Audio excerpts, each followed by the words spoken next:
Box office దగ్గర విజయ్ సేతుపతి నటించిన latest మూవీనే మహారాజా. ఈ సినిమా అయితే బాక్స్ ఆఫీస్ దగ్గర మంచి రెస్పాన్స్ తో అయితే దూసుకుపోతుంది.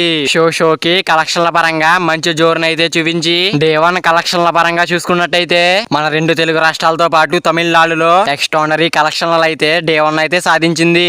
డే 1 అయితే పెద్దగా అంచనాలు ఏవి లేకుండానే 1,14,000కి పైగా టికెట్ సేల్స్ అయితే సొంతం చేసుకుని దుమ్ము దులిపేసిన ఈ సినిమా తెలుగు రాష్ట్రాలలో షోకి కలెక్షన్ లో ఇంప్రూవ్మెంట్ చేసుకుని డే 1 మొత్తం మీద ముందు ఎక్స్పెక్ట్ చేసినట్టుగానే 60 లక్షల రేంజ్ లో షేర్ ను అలాగే 1 కోటికి పైగా గ్రాస్ అయితే అందుకుని దుమ్ము దులిపేసింది.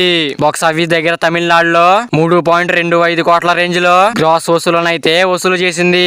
ఇంకా మొత్తం మీద ఇండియాలో డే 1 అయితే 5 కోట్లకు పైగానే గ్రాస్ వసూలను అయితే వసూలు చేసి సెన్సేషనల్ అయితే క్రియేట్ చేసింది. ఇంక రిపోర్టెడ్ ఏరియా లెక్కలో టోటల్ గా 5.5 కోట్ల మార్కు దాకా ఉండగా ఇంకా వరల్డ్ వైడ్ గా చూసుకున్నట్టయితే డే 1 లెక్క 7.5 కోట్లకు పైగానే గ్రాస్ వసూలను అందుకుందని ట్రేడ్ అయితే స్పష్టం చేసింది. తెలుగు రాష్ట్రాల్లో cinema value break even target 3.5 కోట్ల రేంజ్ దాకా ఉండగా డే 1 సాధించిన కలెక్షన్ లో కాకుండా ఇంకా బ్రేక్ ఈవెన్ కోసం మరో 2.95 కోట్ల రేంజ్ లో షేర్ ని వసూలు చేస్తే క్లీన్ హిట్ గా నిలుస్తుంది.